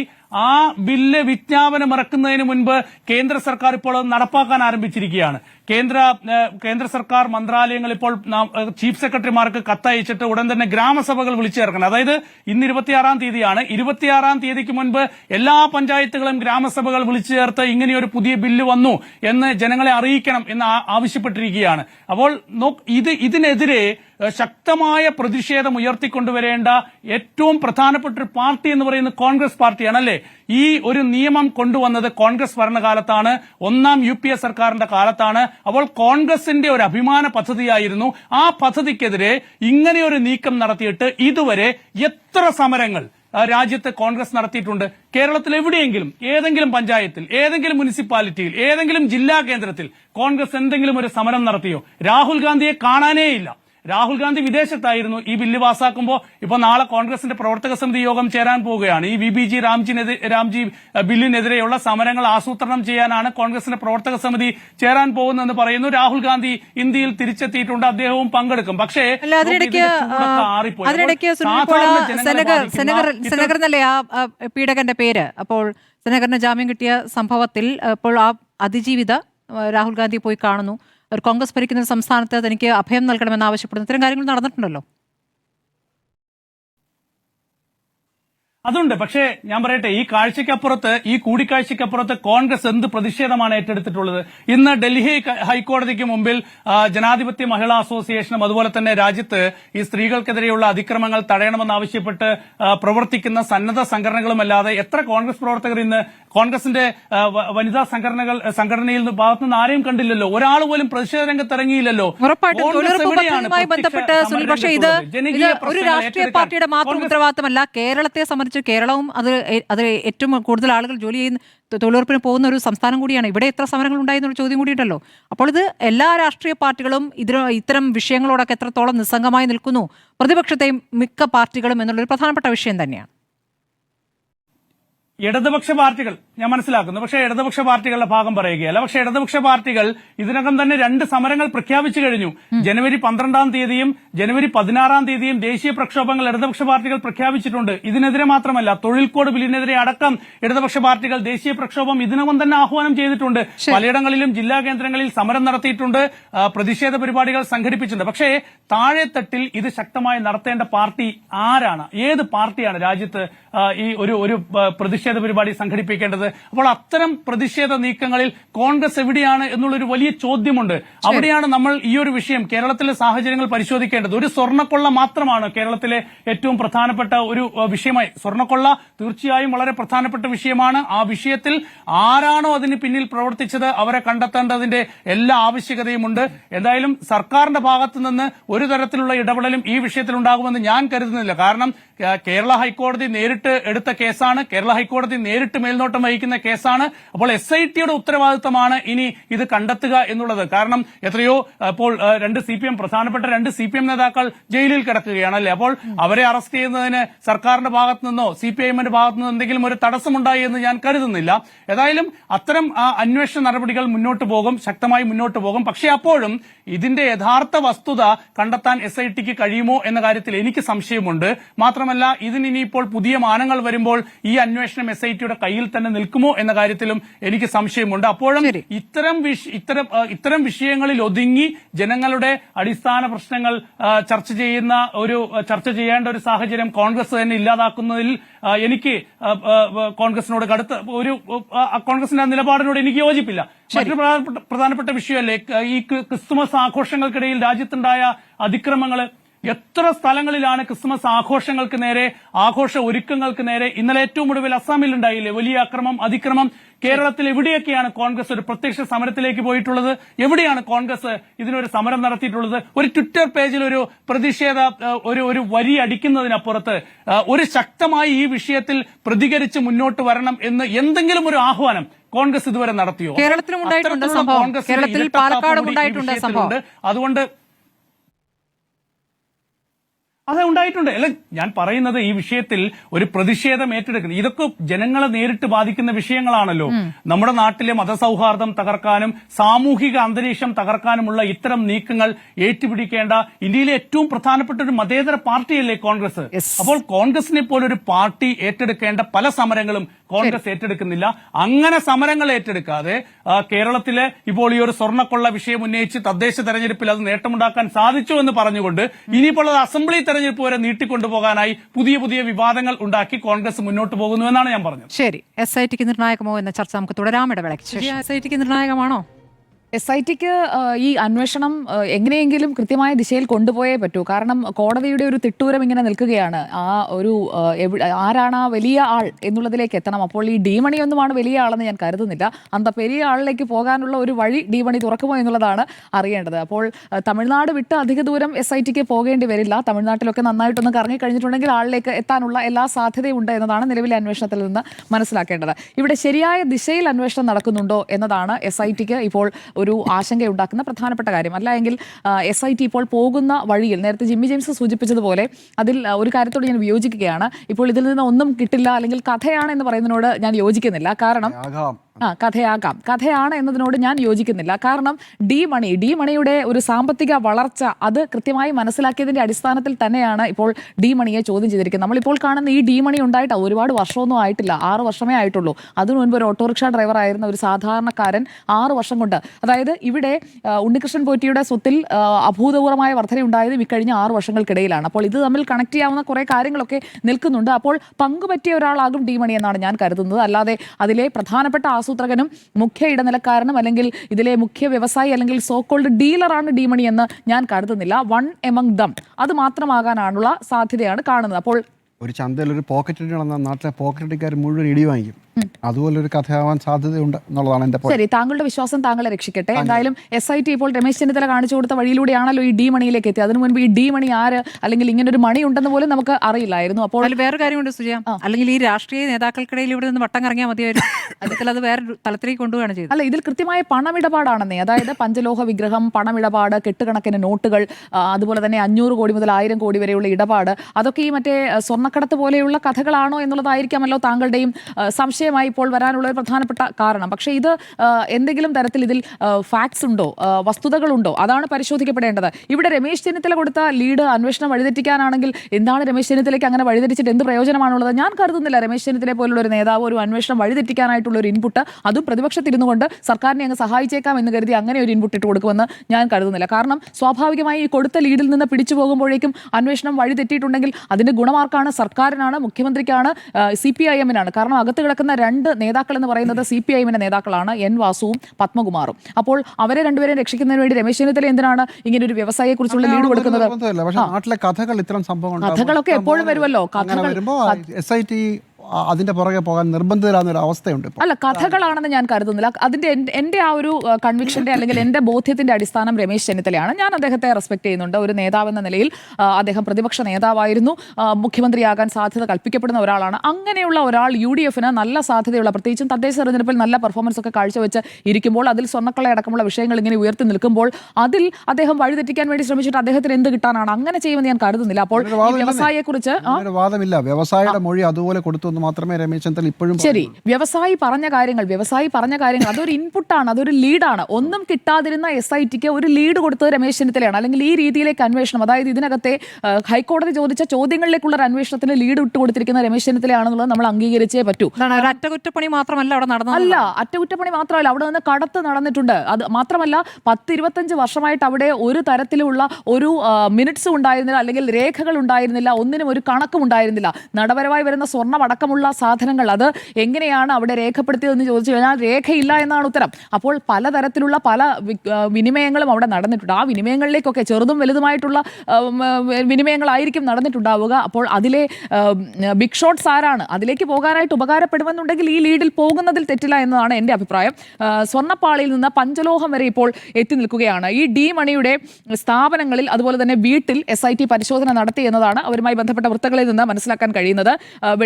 രാവിലെ 10:30 ആരംഭിച്ച പരിശോധനയാണ്. ഏകദേശം 2 മണിക്കൂറിലധികം സമയം ഈ പരിശോധന നീണ്ടു നിന്നുവെന്നാണ് നമ്മുടെ പ്രതിനിധി അഷ്കർ അലി കരിമ്പയാണ് അവിടെ നേരിട്ട് ഈ അഷ്കർ അലി കരിമ്പയാണ് ഈ വിവരങ്ങൾ കൃത്യമായി ആദ്യത്തെ പ്രതികരണം അടക്കം കൊണ്ടുവന്നതും പ്രേക്ഷകരിലേക്ക് എത്തിച്ചതും ഇത് പുറം ലോകം അറിഞ്ഞതും നമ്മുടെ റിപ്പോർട്ടറിന്റെ മാധ്യമ സംഘത്തിലൂടെയാണ്. അപ്പോൾ 10:30 പരിശോധന ആരംഭിക്കുന്നു. മാത്രമല്ല ഈ ശബരിമല സ്വർണ്ണക്കൊള്ളയിൽ ഈ ഡിണ്ടിഗൽ മാത്രമാണോ SITയുടെ ലക്ഷ്യമെന്ന് ചോദിച്ചാൽ അങ്ങനെയല്ല. തമിഴ്നാട്ടിൽ പലയിടങ്ങളിലും പരിശോധന നടത്തേണ്ടതായിട്ടുള്ള സാഹചര്യമുണ്ട്. തിരുവനന്തപുരത്ത് 30-ാം തീയതി ഹാജരാകാനായിട്ടുള്ള സമൻസും ഈ ഡി മണി പറഞ്ഞതൊക്കെ വിശ്വാസത്തിലെടുത്ത് അയാൾ ഇതിലൊന്നും പങ്കാളിയേ അല്ല, ഞാൻ അത്തരക്കാരനല്ല, എൻ്റെ കയ്യിലൊന്നുമില്ല എന്നുള്ളത് തൊടാതെ വിഴുങ്ങിയിട്ടുണ്ടെങ്കിൽ അടുത്ത അന്വേഷണത്തിലേക്ക് പോകേണ്ട കാര്യമില്ല. അപ്പോൾ ബാലമുരുകൻ എന്ന ഒരു പേരുണ്ടെന്ന് പറയുന്നു. അതുപോലെ തന്നെ MS മണി എന്നാണ് തന്റെ പേരെന്ന് അയാൾ പറയുന്നു. അപ്പോൾ കുറെ കാര്യങ്ങളിൽ വ്യക്തത വരുത്തേണ്ടിയിരിക്കുന്നു. ഈ പഞ്ചലോഹ വിഗ്രഹങ്ങൾ മണി വാങ്ങി എന്നുള്ളതാണ്. അപ്പോൾ ശബരിമലയിലെ പഞ്ചലോഹ വിഗ്രഹം ഏതാണ്, ഏത് വിഗ്രഹമാണ് വാങ്ങിയത്? അപ്പോൾ പഞ്ചലോഹം എന്നുള്ളതും ശബരിമല എന്നുള്ളതും ചേർത്ത് വെച്ചിട്ടാണോ, അതോ ഒരു കച്ചവടക്കാരൻ അയാൾ ഇതിൽ ഇൻവോൾവ് ആണ്, അയാൾക്കുണ്ടായിരിക്കുന്ന സ്വത്തിലെ അഭൂതപൂർവമായ വർധനവ്, അതെങ്ങനെയാണ് അയാൾക്ക് അത്രയും സമ്പത്ത് ഉണ്ടായത്, അയാൾ ഇത്ര വലിയ ഇടപാടുകാരനായി മാറിയത്? ഒരു ഓട്ടോറിക്ഷ ഡ്രൈവറിൽ നിന്ന് വലിയ, അയാൾ തന്നെ അവകാശപ്പെടുന്ന റിയൽ എസ്റ്റേറ്റ് ആണ് അയാളുടെ സാമ്പത്തികത്തിന്റെ അടിസ്ഥാനമെന്നാണ്. അപ്പോൾ അയാളുടെ റൂട്ട് കൃത്യമായിട്ട് പരിശോധിച്ചേ പറ്റൂ. കാരണം ഈ റൂട്ടും 2019 to 2025 ഈ പറയുന്ന വർഷങ്ങളിലാണ് നിൽക്കുന്നത്. അയാളുടെ വളർച്ചയും ഇതേ ടൈം പീരീഡിലാണ്. ഈ സ്വർണ്ണപ്പാളി കൊണ്ടുപോയതുമായി ബന്ധപ്പെട്ട കാര്യങ്ങൾ നടക്കുന്ന ആ സമയം മുതൽ തന്നെയാണ് ഈ ഡിണ്ടിഗലിലുള്ള ഒരു ഓട്ടോറിക്ഷ ഡ്രൈവർക്കും ഇത്തരത്തിൽ സമ്പത്തിൽ വർധനയുണ്ടായിരിക്കുന്നത്. ഇവിടെ ഉണ്ണികൃഷ്ണൻ പോറ്റിയും സ്വത്ത് വാങ്ങി കൂട്ടിയിരിക്കുന്നതും ഇടപാടുകൾ നടത്തിയിരിക്കുന്നതും എല്ലാം ഇതേ പീരീഡിലാണ്. അപ്പോൾ ഇതേ പീരീഡിൽ ആർക്കൊക്കെ സാമ്പത്തികമായി നേട്ടമുണ്ടായിട്ടുണ്ട്, ഏതൊക്കെ നേതാക്കൾക്കുണ്ടായിട്ടുണ്ട്, അത് പരിശോധിച്ചാൽ കൃത്യമായി SITക്ക് ഈ വിഷയത്തിൽ സീറോയും ചെയ്യാൻ കഴിയുമെന്ന് തന്നെയാണ് ഞാൻ കരുതുന്നത്. ബാലമുരുകന്റെ സുഹൃത്തായിട്ടുള്ള ശ്രീകൃഷ്ണൻ എന്ന് പറയുന്ന ഒരാളുടെ വീട്ടിലും പരിശോധന നടത്തിയിട്ടുണ്ട്. വിരുദനഗറിൽ അങ്ങനെയുള്ള ഒരു പരിശോധന നടന്നതായും കേൾക്കുന്നുണ്ട്. അപ്പോൾ എന്തായാലും രമേശ് ചെന്നിത്തലയുടെ സുഹൃത്തായ വിദേശ വ്യവസായി അയാൾ നൽകിയ മൊഴിയുടെ കൂടി അടിസ്ഥാനത്തിലാണ് ഇപ്പോൾ ഈ അന്വേഷണം മുന്നോട്ട് പോകുന്നത്. ഈ വിരുദനഗറിലും ഡിണ്ടിഗലിലുമായി ഈ രണ്ട് മേഖലകൾ കേന്ദ്രീകരിച്ചുള്ള പരിശോധനയിൽ നിന്ന് എന്താണ് SITക്ക് ഇതിനകം കണ്ടെത്താൻ കഴിഞ്ഞിട്ടുള്ളത്, അതാണ് അറിയേണ്ടത്. ഹൈക്കോടതിയിൽ എന്തായാലും ജനുവരി 5-ാം തീയതി ഇടക്കാല റിപ്പോർട്ട് കൊടുക്കണം. അപ്പോൾ കൃത്യമായി എന്തെങ്കിലും ഈ ലീഡിൽ പിടിച്ച് മുന്നോട്ട് പോയെങ്കിലും എന്തെങ്കിലും കണ്ടെത്താതെ SITക്ക് കോടതിയിലേക്ക് പോകാൻ കഴിയില്ല. അതുകൊണ്ടാണ് ഇപ്പോൾ ഈ അന്വേഷണം ഇങ്ങനെ പോകുന്നതെന്നാണ് ഞാൻ കരുതുന്നത്. ഇവിടെ പോറ്റി ആൻഡ് കോ അത് നമ്മൾ അംഗീകരിച്ചേ പറ്റുള്ളൂ. അത് കഥയല്ല. കാരണം ശബരിമലയിൽ നിന്ന് അയ്യപ്പന്റെ ശ്രീകോവിലിലെ സ്വർണ്ണപ്പാളികൾ കൊണ്ടുപോയിട്ടുണ്ട്. അത് ജയറാം തന്നെ സമ്മതിച്ചിട്ടുണ്ടല്ലോ. ജയറാമിന്റെ വീട്ടിലെത്തിച്ചു, പൂജ നടത്തി. മറ്റൊരു ഫാക്ടറിയിൽ, അമ്പത്തൂരിലെ ഒരു ഫാക്ടറിയിൽ എത്തിച്ചു, പൂജ നടത്തി. അങ്ങനെ 39 ദിവസം ഈ സ്വർണ്ണപ്പാളികൾ, ഈ ദ്വാരപാലക ശില്പപാളികൾ, അത് ശബരിമലയിൽ നിന്ന് ചെന്നൈ വരെ എത്താൻ 39 ദിവസം എടുത്തു എന്നത് നമ്മുടെ മുന്നിലുള്ള വസ്തുതയാണ്. ഇത് കഥയല്ല, ഇത് നടന്ന സംഭവമാണ്. ഇനി ഇതിനെ നമുക്ക് കഥയെന്ന് പറയാൻ കഴിയില്ല. അതുകൊണ്ട് തന്നെ ഇത് നടന്ന കാര്യങ്ങൾ, അതിൽ ഉണ്ടായിരിക്കുന്ന ഇടപാടുകൾ, ഈ 39 ദിവസത്തിനിടയിലുള്ള ഇടപാടുകൾ ഏത് രീതിയിലാണ്, അതൊരു കടത്താണോ നടന്നത്, അതിനുശേഷം ഒറിജിനൽ അങ്ങ് പോവുകയും കടൽ കടന്ന് പോവുകയും ഡ്യൂപ്ലിക്കേറ്റ് തിരിച്ച് ഇവിടെ വരികയും ചെയ്തോ, അത് അറിഞ്ഞേ പറ്റൂ. അത് അറിയാൻ കേരളത്തിലെ എന്ന് മാത്രമല്ല ശബരിമല ക്ഷേത്രവുമായി ബന്ധപ്പെട്ട് അത് വിശ്വസിക്കുന്ന, അയ്യപ്പനെ വിശ്വസിക്കുന്ന എല്ലാവർക്കും കൊടുക്കേണ്ട ഒരു മറുപടിയാണ്. അത് കൊടുത്തേ പറ്റൂ. അതിന് പിന്നാലെ SIT പോയേ പറ്റൂ. ഇത് വിശ്വാസവുമായി ബന്ധപ്പെട്ട പ്രശ്നമാണെന്ന് ഹൈക്കോടതി തന്നെ പറയുന്നുണ്ട്. അതിന്റെ വസ്തുവിന്റെ സ്വർണത്തിന്റെ മൂല്യമല്ല, ഉരുക്കിയെടുത്ത ഗ്രാമിലല്ല അതിന്റെ തൂക്കം നമ്മൾ തിട്ടപ്പെടുത്തേണ്ടത് എന്നുള്ളതാണ് ഈ വിഷയത്തിൽ എൻ്റെ അന്നത്തെയും ഇന്നത്തെ അഭിപ്രായം. അപ്പോൾ ഇതിന് പിന്നിൽ ഒരു അധോലോകം ഉണ്ടെങ്കിൽ, അങ്ങനെ ഒരു അധോലോക ആസൂത്രണം ഉണ്ടെങ്കിൽ, ആസൂത്രണം ഒരു അധോലോകത്തിൻ്റെതാണെങ്കിൽ അത് കണ്ടെത്തണം. ഇപ്പോൾ ഡി മണി എന്ന് പറയുന്നു, ഇനി ഡി കമ്പനിയിലേക്ക് പോകുമോ, എന്താണ് എന്നുള്ള കൃത്യമായ അന്വേഷണത്തിലേക്ക് അത് പോയേ പറ്റൂ. അതിന് പകരം നമ്മൾ കഥയാണ്, ഇതല്ല അന്വേഷിക്കേണ്ടത്, പത്മകുമാറിൽ തന്നെ ചുറ്റിപ്പറ്റി നിൽക്കണം എന്നുള്ള അഭിപ്രായം എനിക്കില്ല. ഇക്കാര്യത്തിൽ കുറ്റം ചെയ്തവർ ആരാണെങ്കിലും, അത് ഏത് രാഷ്ട്രീയ പാർട്ടിയിൽപ്പെട്ട ആളുകളാണെങ്കിലും, രാഷ്ട്രീയ ബന്ധമുണ്ട് എന്നുള്ളത് SIT സംശയിക്കുന്നത് തന്നെയുണ്ട്. ആ അന്വേഷണത്തിലേക്ക് പോകണം. അതേസമയം ഡി മണിയുടെ ഓഫീസിലോ വീട്ടിലോ റെയ്ഡ് നടന്നിട്ടില്ല കേട്ടോ. നമുക്ക് അങ്ങനത്തെ വാർത്തയില്ല. ശരി, ചോദ്യം മാത്രമേ ഉള്ളൂ. ശരി, എന്തായാലും പരിശോധന നടത്തിയെന്നുള്ളത് SITയുമായി ബന്ധപ്പെട്ട വിവരം തന്നെയാണ്. നമുക്ക് അങ്ങനെ വാർത്തയില്ല, നമുക്ക് അങ്ങനെ റിപ്പോർട്ട് ചെയ്തിട്ടില്ല. ശരി, അത് താങ്കളുടെ കൺവിക്ഷൻ ആയിക്കോട്ടെ. ഞാൻ എനിക്ക് ഇൻപുട്സ് വെച്ചാണ് ഞാൻ പറഞ്ഞത്. നമ്മുടെ അല്ല, ഞാൻ അഷ്കർ അലിയുടെ റിപ്പോർട്ടിനെ വെച്ചിട്ടല്ല ഞാൻ പറഞ്ഞത്. അങ്ങനെ നേരത്തെ പറഞ്ഞു. ശരി, അഷ്കർ അലി കരിമ്പയാണ് പ്രതികരണം എടുത്തത് എന്നുള്ളതാണ് ഞാൻ പറഞ്ഞത്. ആദ്യമായി അവിടെ എത്തി ദൃശ്യങ്ങളും പ്രേക്ഷകരിലേക്ക് എത്തിച്ചത് അഷ്കർ അലി കരിമ്പയാണ്. ചോദ്യങ്ങൾ ചോദിക്കുകയും ഞാനൊന്ന് പൂർത്തിയാക്കിക്കോട്ടെ. അപ്പോൾ ഈ കാര്യത്തിൽ അവിടെ നടത്തിയിട്ടുള്ള പരിശോധനകളിൽ വിരുദനഗർ, ഞാൻ 2 സ്ഥലം എടുത്തു തന്നെയാണ് പറയുന്നത്. താങ്കൾക്ക് ക്രോസ് ചെക്ക് ചെയ്യാം. താങ്കൾക്ക് ആ ഇൻഫർമേഷൻ കിട്ടാത്തത് ഇറ്റ്സ് നോട്ട് മൈ ഫോൾട്ട്. വിരുദനഗറിലും ഡിണ്ടിഗലിലുമുള്ള 2 ഇടങ്ങളിൽ നമ്മുടെ ചാനലാണ്, നമ്മളാണല്ലോ അവിടെ ആദ്യം അങ്ങനെ ഒരു എൻക്വയറി നടന്നിട്ടില്ല എന്നാണ് എന്റെ ഇൻഫർമേഷൻ. അല്ല സുജയ, അത് അങ്ങനെയാണെങ്കിൽ ഞാൻ പൂർത്തിയാക്കുന്നില്ല. ചോദ്യം അല്ല പറഞ്ഞത് ഇറ്റ്സ് നോട്ട് മൈ ഫോൾട്ട്. ഞാൻ പറഞ്ഞത് എന്റെ ഫോൾട്ട് അല്ല, നമ്മുടെ ആളുകൾ അവിടെ പോയി താങ്കൾ എന്താണ് പ്രൂവ് ചെയ്യാൻ നോക്കുന്നത്? എനിക്ക് എന്റെ ഇൻഫർമേഷൻ പറയാൻ പറ്റും. അവിടെ പരിശോധന നടന്നിട്ടില്ല. ശരി, ശരി. അല്ല, താങ്കൾ ഇങ്ങനെ കൺഫ്രണ്ട് ചെയ്യുന്നതിനാണ്. ഞാനും ഇതേ ചാനലിൽ തന്നെയല്ലേ ജോലി ചെയ്യുന്നത്. എന്റെ അതൊരു ആ സ്ഥാപനം പറഞ്ഞിട്ടില്ലെന്നാ പറഞ്ഞത്. അത്രേ ഉള്ളൂ. താങ്കൾ എന്റെ വാദത്തെ ഡിസോൺ ചെയ്യേണ്ട ജിമ്മി ജെയിംസ്. വാദത്തില് അങ്ങനെ ഒരു വാർത്ത നമ്മൾ കൊടുത്തിട്ടില്ല എന്ന് ഞാൻ പറഞ്ഞുള്ളൂ. നേരത്തെ കൊടുത്ത വാർത്ത വന്ന് പറയുന്ന വാർത്ത വായിക്കുന്ന വേദിയല്ല. നമ്മൾ പല കാര്യങ്ങൾ പലയിടത്തും എടുത്തിട്ടാണല്ലോ. നേരത്തെ പറഞ്ഞപ്പോൾ വേണേ റീവൈൻഡ് ചെയ്ത് നോക്കുക. അങ്ങനെ പറഞ്ഞതുകൊണ്ടാണ് ഞാൻ പറഞ്ഞത് ഉണ്ണി തൂവരും അടങ്ങുന്ന സംഘമാണ് ഈ 10 മുതൽ നിങ്ങൾ അങ്ങനെ പറഞ്ഞത് കൊണ്ടാണ് താങ്കൾ എന്തിനാണ് ആവശ്യമില്ലാതെ കൺഫ്രണ്ട് ചെയ്യുന്നത്? I am raising my own points in my conviction.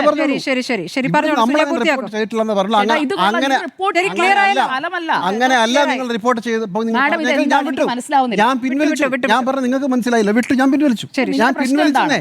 നിങ്ങളുടെ പ്രശ്നം എന്താണ്? ശരി, Review സുജയ് ചെയ്ത് പൂർത്തിയാക്കൂ, നോക്കിക്കോളൂ. സുജയ് നിങ്ങൾ അങ്ങനെ പൂർത്തിയാക്കൂ. പറഞ്ഞിട്ടുണ്ട്. സുജയ് പോട്ടെ, പൂർത്തിയാക്കൂ. continue. നിങ്ങളുടെ പ്രശ്നം എന്താണ്? എനിക്ക് Continue. മനസ്സിലാവുന്നില്ല. ജിമ്മി ജെയിംസ് പറഞ്ഞതുപോലെ ഒരു കഥയിലേക്ക്, കഥയാക്കി മാറ്റുന്ന ഒരു കെട്ടുകഥയിലേക്ക് കൊണ്ടുപോകാൻ ഞാൻ ഉദ്ദേശിക്കുന്നില്ല. അതായിരിക്കാം മേ ബി അദ്ദേഹത്തെ പ്രകോപിപ്പിച്ചത്.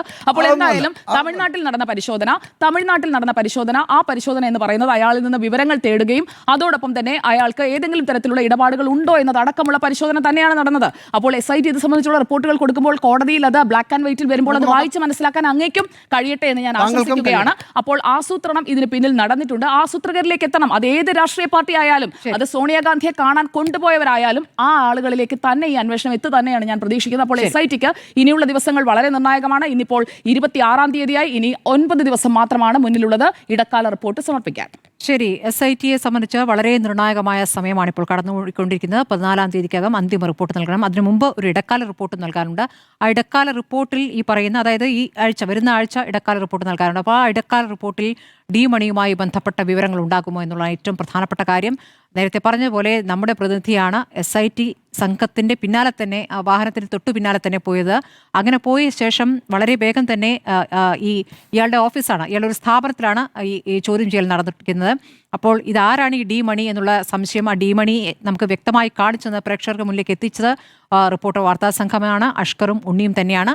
അതിലെ വിവരങ്ങൾ നമുക്ക് ലഭിക്കുകയായിരുന്നു. നമ്മൾ മണിക്കൂറുകളോളം ആ വാർത്തയിൽ നിൽക്കാനുള്ള കാരണവും ആ ചോദ്യം ചെയ്യൽ നിന്ന് ആ സമയം മുഴുവൻ നമ്മൾ ആ വാർത്തയിൽ തന്നെയാണ് നിന്നിട്ടുള്ളത്. അപ്പോൾ ഒരു 3 മണിക്കൂറെങ്കിലും ആ ചോദ്യം ചെയ്യലുണ്ടായിട്ടുണ്ട്. ഒരു കാര്യവും അയാൾ സമ്മതിച്ചിട്ടില്ല എന്നാണ്. അയാൾക്ക് പോറ്റി അറിയില്ല എന്ന് പറയുന്നു, അയാൾ ശബരിമലയിൽ വന്നിട്ടില്ല എന്ന് പറയുന്നു. ഇത്തരത്തിലെല്ലാം നിഷേധിക്കുകയാണ് ചെയ്തിരിക്കുന്നത്. പക്ഷേ നേരത്തെ പറഞ്ഞ പത്തനംതിട്ടയിലെ വ്യവസായി, പത്തനംതിട്ടയിൽ ഈ രമേശ് ചെന്നിത്തലയ്ക്ക് വിവരം നൽകിയ വ്യവസായിക്ക് ഈ ഡി മണിയുടെ ദൃശ്യങ്ങൾ അയച്ചു കൊടുക്കുന്നു.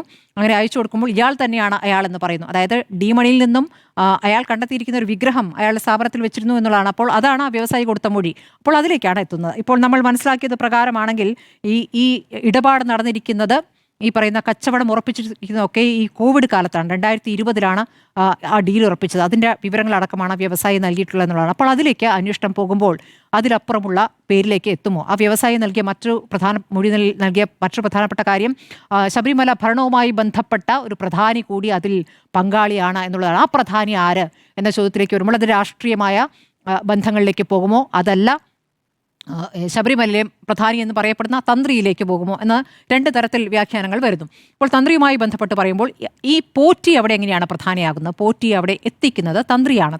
തന്ത്രി കണ്ഠര് രാജീവരാണ് എത്തിക്കുന്നത്. അപ്പോൾ പോറ്റി അവിടെ എത്തിക്കുന്നു. അതിനുശേഷം ഈ പറഞ്ഞ ബാംഗ്ലൂരിലൊരു പൂജാരിയായിരുന്നു, അയാൾ അവിടെ എത്തിക്കുന്നു. അയാൾ അവിടെ ഒരു സഹ പൂജാരിയായി അവിടെ നിൽക്കുന്നു. അതിനുശേഷം അയാളുടെ വളർച്ച, അയാൾ അവിടുത്തെ പ്രധാനിയാകുന്നു. നേരത്തെ ജിമ്മി പറഞ്ഞതുപോലെ എല്ലാ ആളുകൾക്കും വിളിച്ച് അവിടെ പ്രാർത്ഥിക്കാനുള്ള പ്രത്യേക സംവിധാനം ഒരുക്കാൻ പോറ്റിയെ വിളിച്ചാൽ മതി എന്ന രൂപത്തിലേക്ക് അയാൾ അവിടെ പ്രധാനിയാകുന്നത്. അങ്ങനെയാണ് പല പണക്കാരെയും അവിടെ സ്പോൺസർമാരെ എത്തിക്കുന്നതും പോറ്റി. അങ്ങനെയാണ് പോറ്റി ഈ രാഷ്ട്രീയ നേതാക്കളുടെ ഒപ്പം എത്തുന്നതേ. അപ്പോൾ അങ്ങനെ വരുന്ന പോറ്റിക്ക് മുഖ്യമന്ത്രിക്കൊപ്പമുള്ള ഒരു ചടങ്ങിൽ പങ്കെടുക്കാൻ പറ്റും. അങ്ങനെ വരുന്ന പോറ്റിക്ക് തിരിച്ച് സോണിയാഗാന്ധി കാണാൻ പോകാൻ പറ്റും. സോണിയാഗാന്ധി അല്ലല്ലോ ഇവിടുത്തെ ശബരിമല ഭരിക്കുന്നത്, അല്ലെങ്കിൽ കേരളം ഭരിക്കുന്നത്. സോണിയാഗാന്ധിയിലേക്ക് ശബരിമല ഒരു പ്രധാനിയാണ് ഒരാൾ കാണാൻ വരുന്നു എന്ന് പറഞ്ഞാൽ ഉറപ്പായിട്ടും കാണും. നമ്മൾ എന്തുകൊണ്ടാണ് ഈ ജയറാം പോറ്റിയെ വിശ്വസിച്ച്, ജയറാമിന്റെ പ്രതികരണം നമ്മൾ കണ്ടല്ലേ, ജയറാമിന്റെ മൊഴി നമ്മൾ കണ്ടല്ലേ, വിശ്വാസത്തെ വിൽപ്പന ചരക്കാക്കുന്നു എന്നിടത്താണ് അയാൾ വിജയിച്ചിരിക്കുന്നത്. അപ്പോൾ ശബരിമലയിലെ ഒരു പ്രധാനി കാണാൻ വരുന്നു എന്ന് പറഞ്ഞ് സോണിയാഗാന്ധി അത് നിഷേധിച്ചാൽ വരുന്ന ഒരു വിഷയം കൂടി ആലോചിക്കണം. ഒരു ക്രിസ്ത്യാനി, ഇറ്റലിക്കാരി, ഈ വാദങ്ങളൊക്കെ വരാം. ഇറ്റലി പ്രധാനമായിട്ടും വരും. അപ്പോൾ എന്തുകൊണ്ട് ശബരിമലയിലെ ഒരു പൂജാരി കാണാൻ വന്നിട്ട് കാണാൻ സമ്മതിച്ചില്ല എന്നൊരു ചോദ്യം വരും. അതൊന്നും കാണാതെ തമാശ വെച്ചാൽ ആദ്യം നൂലായിരുന്നു, സ്വർണം കെട്ടിയ നൂലായി, സ്വർണ്ണ ബ്രേസ്ലെറ്റ്. അതെ, അതൊക്കെ അവിടെ നിൽക്കുമ്പോഴാണ് അപ്പുറത്ത് ഈ പറയുന്ന സൈബർ യുദ്ധങ്ങളെയൊക്കെ കേന്ദ്രീകരിച്ച് മുഖ്യമന്ത്രി തന്നെ പ്രതികരിക്കുന്നത് തന്നെ ഒരു പരിഹാസ്യമായ കാര്യമാണ്. കാരണം സൈബർ ഇടത്തിൽ വരുന്ന ഈ തരത്തിൽ വ്യാജ ഫോട്ടോകൾ, വ്യാജ ചിത്രങ്ങൾ, അതൊരു പ്രധാനപ്പെട്ട ആയുധമായി അവിടെ മുഖ്യമന്ത്രി ഉന്നയിക്കുമ്പോൾ അപ്പുറത്ത് CPM-ന്റെ ജില്ലാ കമ്മിറ്റി അംഗം ജയിലിലാണ്. അയാൾക്ക് ജാമ്യം പോലും കിട്ടിയിട്ടില്ല. അപ്പോൾ അയാൾ ഈ കേസിലെ ആസൂത്രകനാണ് എന്ന് SIT പറയുന്നു. കൂടുതൽ വിവരങ്ങൾ ഇനി പുറത്തു വരാനിരിക്കുന്നു. അപ്പോഴും പാർട്ടി എന്താണ് പറയുന്നത്? കുറ്റപത്രം സമർപ്പിക്കട്ടെ. അപ്പോൾ എന്ത് സമീകരണമാണ്? ഇതിലൊരു സമീകരണം സാധ്യമല്ല എന്നുള്ളതാണ്. അപ്പോൾ ഏറ്റവും പ്രധാനപ്പെട്ട കാര്യം, അവിടെ ഇപ്പോൾ പാർട്ടിയുമായി ബന്ധപ്പെട്ട് ജയിലിൽ 2 പേർ കിടക്കുന്നു എന്നുള്ളത് തന്നെയാണ്. അതാണ് നമ്മുടെ മുന്നിൽ ഇപ്പോൾ രാഷ്ട്രീയമായി പറയാവുന്ന ഒരു കാര്യം. ഇത് രാഷ്ട്രീയമായി മാത്രം നിൽക്കുന്ന കാര്യമല്ല.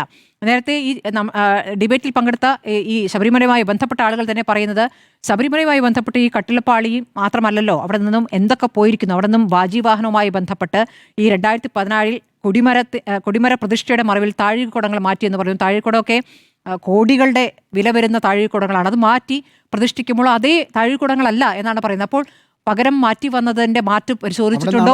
അവിടെ പരിശോധിച്ചിട്ടില്ല. അത് തന്നെയാണോ ഇത് എന്ന പരിശോധന നടത്തുമോ? അതിലേക്ക് കൂടി SIT പോകുമോ? തുടങ്ങിയ ചോദ്യങ്ങൾ അവിടെ നിൽക്കുന്നു.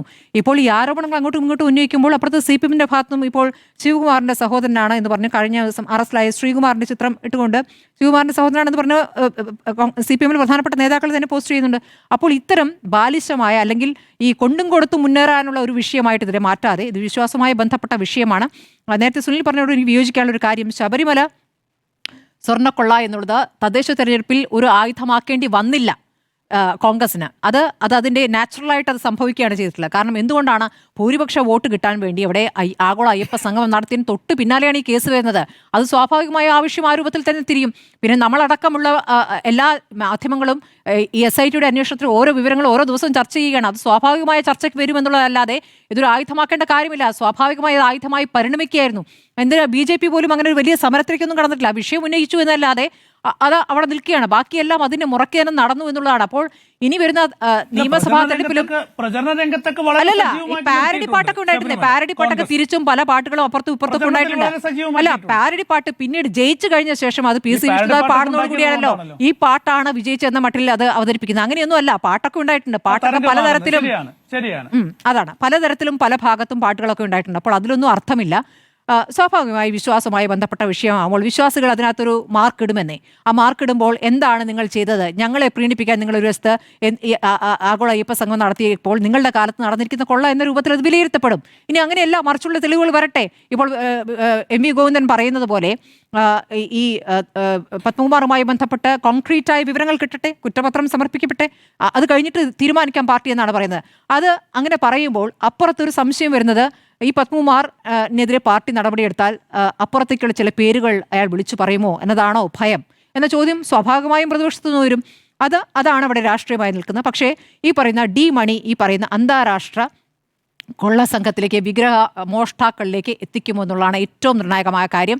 ഇപ്പോൾ നമ്മളെ സംബന്ധിച്ച് ഏതായാലും D മണി എന്നൊരാളുണ്ട്. ആ D മണി തന്നെ ഇല്ലല്ലോ, ഒരിക്കലുമില്ല. D മണി തന്നെയാണെന്ന് ഈ പറയുന്ന വ്യവസായി മൊഴി നൽകിയിരിക്കുന്നു. വ്യവസായിക്ക് വേറെ രാഷ്ട്രീയ താല്പര്യമൊന്നുമില്ലല്ലോ. അങ്ങനെയാണെങ്കിൽ ഒരു രാഷ്ട്രീയ നേതാവിന്റെ പേര് പറയാമല്ലോ. അങ്ങനെ ഒരു പറയുന്ന ഒരു കാര്യത്തിലേക്ക് വന്നിട്ടില്ല.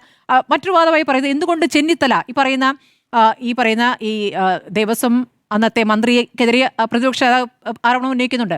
അതെന്തുകൊണ്ടാണ്? അത് ദേവസ്വം ഭരിക്കുന്ന മന്ത്രിക്ക് ഉത്തരവാദിത്തമുണ്ട്. ആ മന്ത്രി അറിയാതെ ഇത്രയും കാര്യങ്ങൾ നടക്കുമെന്നുള്ളത് സ്വാഭാവികമായ ചോദ്യമാണ്. അത് രാഷ്ട്രീയ ചോദ്യമാണ്. അതിനെതിരെ വെറുതെ മാനനഷ്ട കേസ് കൊടുത്തിട്ട് അവരെ 16 തവണ അതിൽ വിവരങ്ങൾ പ്രതിപക്ഷ നേതാവ് കൊടുത്തിട്ടുണ്ട്. അപ്പോൾ ഓടി രക്ഷപ്പെടുകയാണെന്നുള്ള വാദമൊക്കെ തിരിച്ചു പറഞ്ഞു. അങ്ങനെയല്ല സംഭവിച്ചിട്ടുള്ളത്. 16 തവണ അതിന് മറുപടി നൽകിയിട്ടുണ്ട്. ഒരു തവണ ഇദ്ദേഹത്തിന്റെ അഭിഭാഷകൻ ഹാജരായില്ല എന്ന് തിരിച്ചും വാദം വരുന്നുണ്ട്. അപ്പോൾ അത് രാഷ്ട്രീയമായ ആരോപണങ്ങളിൽ അവിടെ നിൽക്കുന്നു. അപ്പോൾ ഞാൻ പറഞ്ഞു വന്നതാണ്, രമേശ് ചെന്നിത്തലയ്ക്ക് വേണമെങ്കിൽ ഒരു രാഷ്ട്രീയ നേതാവിന്റെ പേര് പറയാമല്ലോ, വേണമെങ്കിൽ. അങ്ങനെയല്ല ചെയ്തത്. അദ്ദേഹം SITക്ക് കിട്ടിയ വിവരങ്ങൾ കൊടുക്കുന്നു. രാഷ്ട്രീയ നേതാവല്ല, അതിലപ്പുറം വലിയ തലങ്ങളിലേക്ക് അത് വളർന്നിരിക്കുന്നതാണ്. അതിലേക്കൊക്കെ SIT എത്തുമോ? SITക്ക് ഒരു ഘട്ടം വരെ അന്വേഷണം പൂർത്തീകരിച്ച് ബാക്കി ഭാഗം ഈ പറയുന്ന കോടതിയുടെ നിരീക്ഷണത്തിൽ CBIക്ക് വിട്ടുകൊടുക്കുമോ എന്നുള്ളതാണ് ഏറ്റവും പ്രധാനപ്പെട്ട ചോദ്യം. ഏതായാലും കോടതി ഇക്കാര്യത്തിലൊക്കെ വളരെ പ്രധാനപ്പെട്ട മറുപടി പറയാനുള്ള ദിവസങ്ങളാണ് ഇനി. ജനുവരി ആദ്യ ആഴ്ചകൾ എന്നുള്ളതാണ്. ആദ്യത്തെ 2 ആഴ്ച വളരെ നിർണായകമാണ്. ആ നിർണായകമായ ദിവസങ്ങൾക്കായി നമുക്ക് കാത്തിരിക്കാം. ശരി, SITക്ക് നിർണായകമോ എന്നതായിരുന്നു നമ്മുടെ ചോദ്യം. യെസ് എന്ന് 3, നോ എന്ന് 1.